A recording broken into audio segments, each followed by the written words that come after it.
So, hello, dear aspirants. I hope you all are doing great, superb, and awesome. My name is Indita Tripathi. So, today we are going to revise a very important and very crucial concept of the company law, that is general meeting. अब ये general meeting का मतलब होता क्या है, ये general meeting कहाँ से आया, कैसे आया, सबसे पहले बेसिक्स को जानते हैं, देन शुरू करेंगे हमारे लॉ के provisions related with general meeting. ठीक है, तो चलिए शुरू करते हैं. तो अब इस जनरल मीटिंग के कॉन्सेप्ट को समझने से पहले मैं आप लोगों को एक कहानी सुनाती हूँ. ठीक है, दो दोस्त थे. ठीक है, मेरे और आपकी तरह ही दो दोस्त थे. ठीक है, उन्होंने सोचा कि चलो एक बिजनेस शुरू करते हैं. ठीक है, दो दोस्तों ने मिलकर के एक बिजनेस बनाया. उस बिजनेस को उन्होंने बिजनेस को एज अ कंपनी बनाया. ठीक है, उन्होंने एक कंपनी फॉर्म करी.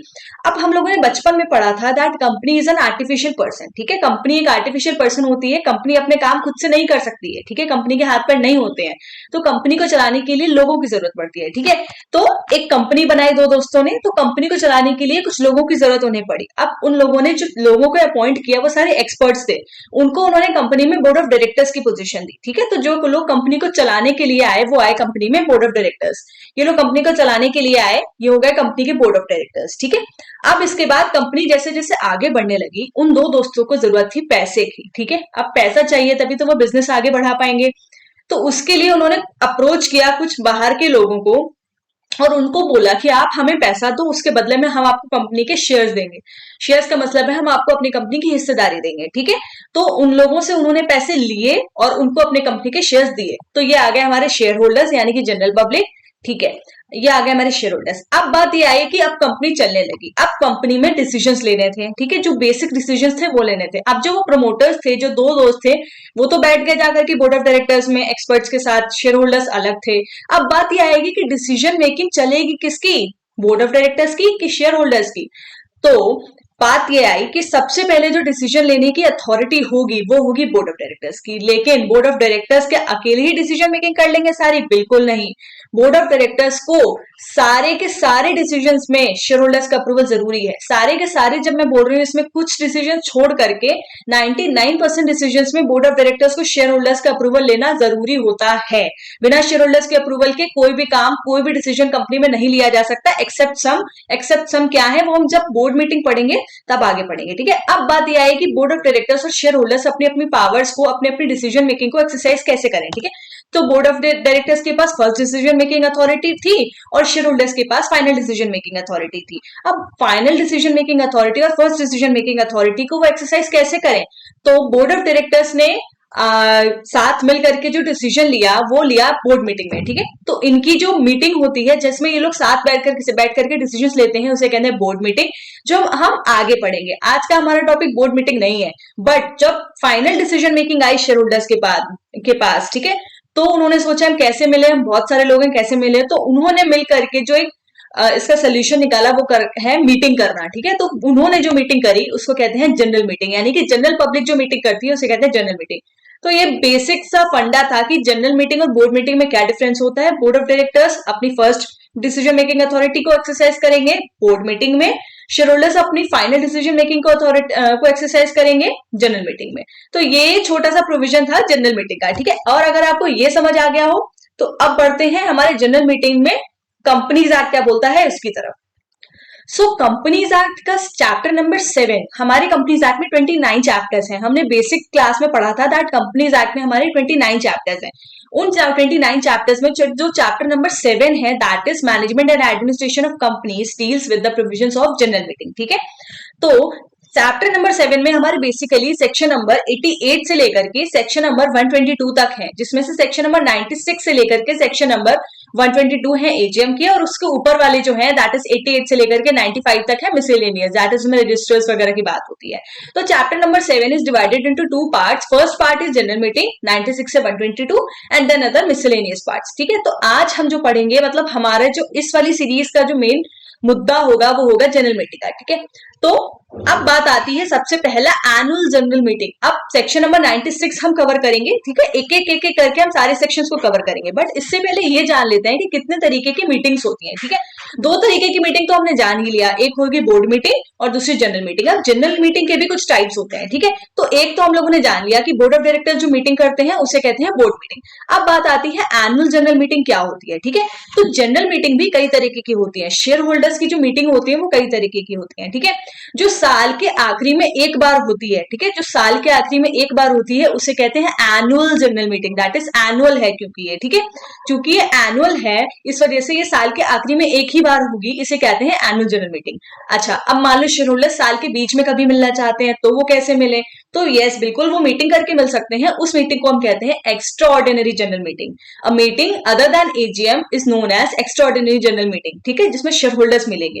तो बोर्ड ऑफ डायरेक्टर्स की बोर्ड मीटिंग हो गई, साल में जो आखिरी में एक बार होगी वो होगी हमारी एनुअल जनरल मीटिंग, और जो साल के बीच में बाकी सारी शेयर होल्डर्स की मीटिंग हो गई वो हो गई हमारी extra ordinary general meeting. That is other meetings में ये कवर हो गया, ठीक है।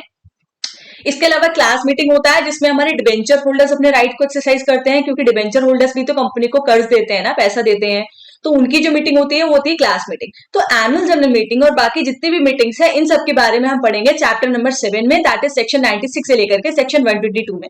तो चलिए देर किस बात की है, सेक्शन नंबर 96 पे बिल्कुल जंप करते हुए हम आते हैं। अच्छा, हम एक काम करेंगे, हम सबसे पहले अपने नोट से सारा कुछ प्रोविजन को रिवाइज कर लेंगे, माइंड में बिल्कुल बिठा लेंगे। इसके बाद जो भी चीजें बच जाएंगी, ठीक है, दैट इज बेयर एक्ट से टैली करना। बिल्कुल बेयर एक्ट से लाइन बाय लाइन आपको मैं टैली भी कराऊंगी, ठीक है, बिल्कुल straight from the bare act. और ये जितने भी नोट्स हैं सारे बेयर एक्ट के ही हैं, आपको प्रोविजन समझना है, बेयर एक्ट से फटाफट से टैली कर लेंगे ताकि एग्जाम में लिखते समय आपको कोई भी दिक्कत ना हो, ठीक है।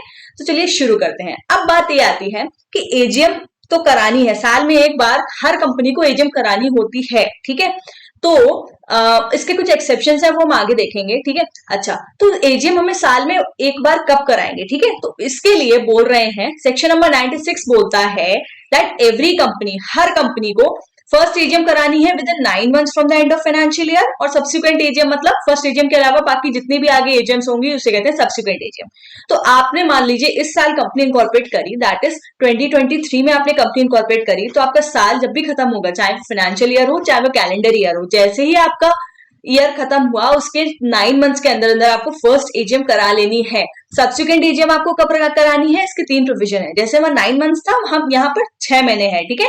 सब्सिक्वेंट आपको 6 महीने के अंदर अंदर करा लेनी है, बट इसमें 2 चीजों को आपको और ध्यान रखना है, दैट इज 2 एजीएम के बीच का गैप 15 महीने से ज्यादा का नहीं होना चाहिए। फॉर एग्जाम्पल एक एजीएम आपने इस साल कराई, नेक्स्ट एजीएम आपको 15 महीने के अंदर अंदर करा लेनी है, ठीक है। एंड तीसरा ये है कि 1 मीटिंग पर कैलेंडर ईयर, ठीक है, हर कैलेंडर ईयर में 1 मीटिंग होना जरूरी है। तो फर्स्ट एजीएम हो जानी चाहिए within 9 months from the closure of financial year, और सब्सिक्वेंट एजीएम में 3 चीजें हैं, 9 मंथ्स की जगह 6 मंथ्स हो जाएगा। Then maximum gap between 2 AGM shall not exceed 15 months and 1 meeting पर कैलेंडर ईयर होनी चाहिए। अच्छा, एक चीज और इसमें है दैट रजिस्ट्रार ऑफ कंपनीज, अब फॉर एग्जाम्पल जैसे मान लो मैं अपनी एजीएम 9 महीने के अंदर अंदर नहीं करा पाई या फिर 6 मंथ्स के अंदर अंदर नहीं करा पाई, तो क्या अब मुझे पेनाल्टी पनिशमेंट लगेगा? पेनाल्टी पनिशमेंट लगेगा, बट कोई बात नहीं, अगर जेन्युइन रीजन है तो आप रजिस्ट्रार ऑफ कंपनीज के पास जाकर के एक्सटेंशन भी ले सकते हो। बट एक चीज ध्यान रखिएगा, registrar of companies first AGM के केस में एक्सटेंशन आपको नहीं ग्रांट कर सकता। ROC can not grant extension in case of first AGM. Subsequent AGM के केस में अगर आप 6 महीने के अंदर एजीएम नहीं करा पाए तो आपको 3 महीने का एक्सटेंशन अलाउड है। आप आरओसी के पास अप्लाई करोगे, आपको 3 महीने का एक्सटेंशन मिल जाएगा, ठीक है।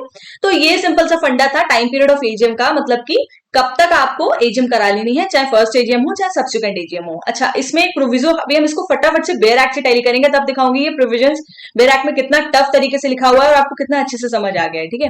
अब इसमें एक और प्रोविजन दिया हुआ है, फॉर एग्जाम्पल साल के बीच में अगर मैंने कभी भी अपनी कंपनी इनकॉर्पोरेट कराई है, तो जिस साल मैंने अपनी कंपनी इनकॉर्पोरेट कराई है उस साल अगर मैं कोई एजीएम नहीं भी कराऊंगी तो चल जाएगा।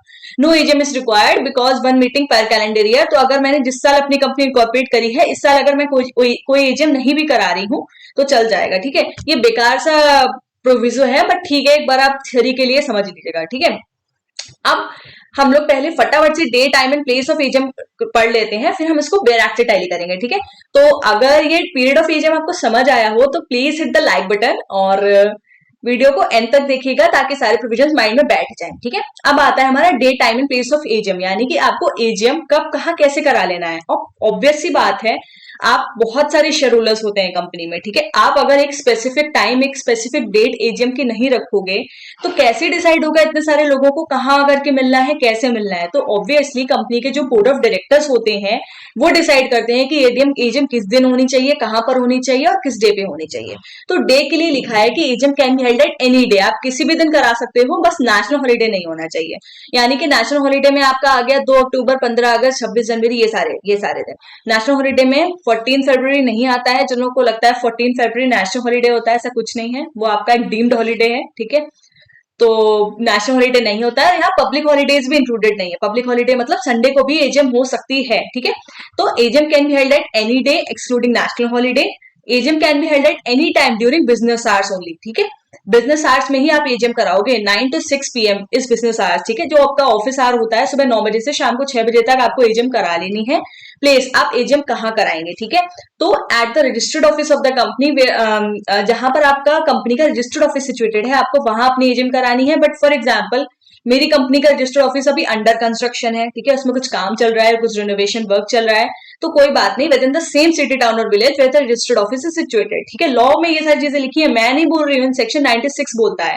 तो कहां पर कराएंगे, एट द रजिस्टर्ड ऑफिस, और अगर रजिस्टर्ड ऑफिस अवेलेबल नहीं है तो within the same city town और village where the registered office is situated. मेरी कंपनी दिल्ली में है, दिल्ली में रजिस्टर्ड ऑफिस है, तो दिल्ली में कराएंगे। अगर नहीं है दिल्ली में रजिस्टर्ड ऑफिस तो दिल्ली में ही किसी और जगह आपको कराना है, लेकिन सेम सिटी टाउन विलेज होना चाहिए, ये ध्यान रखिएगा, ठीक है।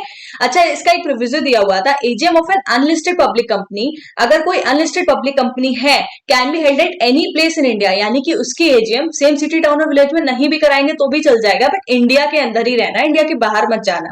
पूरे इंडिया में आप कहीं भी करा सकते हो अगर कोई अनलिस्टेड पब्लिक कंपनी है तो। इसका लॉजिक ये है कि अनलिस्टेड पब्लिक कंपनी में यूजुअली शेयर होल्डर्स कम होते हैं, लिस्टेड कंपनी के मुकाबले अनलिस्टेड पब्लिक कंपनी में शेयर होल्डर्स कम होते हैं। इसी वजह से उन्हें थोड़ी रियायत दी गई है कि वो अपनी एजीएम को कहीं भी करा सकते हैं, लेकिन इंडिया में ही होना चाहिए। लेकिन हाँ, ये ध्यान रखिएगा, कंसेंट कम से कम मेंबर्स से ले लेना एडवांस में, ठीक है। मेंबर से अगर एडवांस में आपने कंसेंट लेनी है, ले ली है, तभी आप उसको रजिस्टर्ड ऑफिस के अलावा कहीं और करा सकते हो, ठीक है। तो ये बहुत छोटा सा हमारा सेक्शन नंबर 96 खत्म हो गया है, ठीक है। आप लोगों को आई होप समझ आया होगा। उसको फटाफट से हम 1 सेकंड में फटाफट से बेरेक्ट से टैली करते हैं, तब देखते हैं आप लोगों को कितने अच्छे से चीजें क्लियर हो गई होंगी, ठीक है। तो give me a second. Yes, ये आता है हमारा सेक्शन नंबर 96। फटाफट से एक स्टडी लगा करके हम इसको खत्म करते हैं। तो हर कंपनी को एजीएम करा लेनी है हर साल में। सेक्शन नंबर 96 है हमारा एनुअल जनरल मीटिंग का, ये ध्यान रखिएगा, ठीक है। शैल इन ईच ईयर, हर साल में, ठीक है, होल्ड करना है in addition to any other meeting, ठीक है। जनरल मीटिंग आपको करना है, that is annual general meeting, ठीक है। पहला दिया हुआ है मैक्सिमम गैप होना चाहिए 15 महीने से ज्यादा का नहीं होना चाहिए, maximum gap not more than 15 months का होना चाहिए, ठीक है। और इसके बाद फर्स्ट एजीएम आपको कब तक करा लेनी है, 9 महीने के अंदर अंदर, एंड सब्सिक्वेंट एजीएम और इन एनी अदर केस में सब्सिक्वेंट एजीएम आपको करा लेनी है 6 मंथ्स के अंदर अंदर। अच्छा, एक चीज आप लोग को और बता दूं, ये बिल्कुल बेयर एक्ट ही है, आपको बेयर एक्ट कहीं से भी मिल जाएगा, आप डाउनलोड कर लीजिएगा गूगल से या फिर कहीं और से परचेज करके। अगर आप नहीं कर सकते हो, आपके पास जिस भी टीचर की बुक है उसमें यही नोट्स लिखे होंगे, ठीक है, आप उससे उसमें टैली कर सकते हो, ठीक है। तो फटाफट से शुरू करते हैं। फर्स्ट एजीएम आपकी 9 महीने के अंदर हो जानी चाहिए, एनी अदर केस में मतलब सब्सिक्वेंट एजीएम आपकी 6 महीने के अंदर हो जानी चाहिए। 15 महीने वाला हमने पढ़ ही लिया है, ठीक है। It shall not be necessary to hold any AGM in the year of its incorporation, हमने वो खराब वाला प्रोविजन पढ़ा था ना, वो यही है, ठीक है, कि इनकॉर्पोरेशन के समय में अगर आप कोई एजीएम नहीं भी कराएंगे तो चल जाएगा। तो बस आरओसी आपको एक्सटेंशन दे सकता है सब्सिक्वेंट एजीएम के केस में, फर्स्ट एजीएम के केस में नहीं। रजिस्ट्रार में for any special reason extension आपको दे सकता है other than first AGM, other than first AGM के केस में, मतलब फर्स्ट एजीएम को छोड़ करके अलग केसेस में आपको आरओसी एक्सटेंशन दे सकते हैं। अब एजीएम कहाँ होगी, ड्यूरिंग बिजनेस आवर्स होगी, 9 बजे से 6 बजे तक, कोई भी दिन हो सकती है, एनी डे हो सकती है, जो कि नेशनल हॉलीडे ना हो, that is not a national holiday. Registered office में होगी और at some other place within India, sorry at some other place within the same city town और विलेज जहां पर आपका रजिस्टर्ड ऑफिस सिचुएटेड है, ठीक है। लेकिन अगर कोई अनलिस्टेड कंपनी है, उसकी एजीएम इंडिया में कहीं पर भी हो सकती है अगर कंसेंट दे दें उसके मेंबर्स तो, ठीक है, एडवांस में अगर उसके मेंबर्स कंसेंट दे देते हैं तो, ठीक है। अब यहाँ पर बात आती है प्रोवाइडेड दैट सेंट्रल गवर्नमेंट के पास पावर है कि वो एग्जेम्प्ट कर सकते हैं किसी भी कंपनी को एजीएम कराने से, ठीक है। अब जो भी टाइम, डेट और प्लेस है उसको कौन डिसाइड करेगा, ऑब्वियसली उसको डिसाइड करेंगे बोर्ड ऑफ डायरेक्टर्स, क्योंकि शेयर होल्डर्स बहुत सारे होते हैं। Board of directors main first decision making authority किसके पास होती है, बोर्ड ऑफ डायरेक्टर्स के पास। तो एजीएम बुलाने की अथॉरिटी किसके पास है, बोर्ड ऑफ डायरेक्टर्स के पास, ठीक है। अब इन्होंने नेशनल हॉलीडे यहाँ डिफाइन किया है, नेशनल हॉलीडे वही है जिसको सेंट्रल गवर्नमेंट डिफाइन करेगी, बस नेशनल हॉलीडे ना कि आप खुद, ठीक है। सेंट्रल गवर्नमेंट में क्या डिफाइन किए हुए हैं, 26 जनवरी, 15 अगस्त, 2 अक्टूबर और जो भी लिस्ट है, ठीक है। तो ये 96 सेक्शन छोटा सा था, आई होप सो आप लोगों को क्लियर हुआ होगा। कोई भी डाउट हो कमेंट सेक्शन में बताइएगा। तब तक के लिए happy studies and tata bye bye.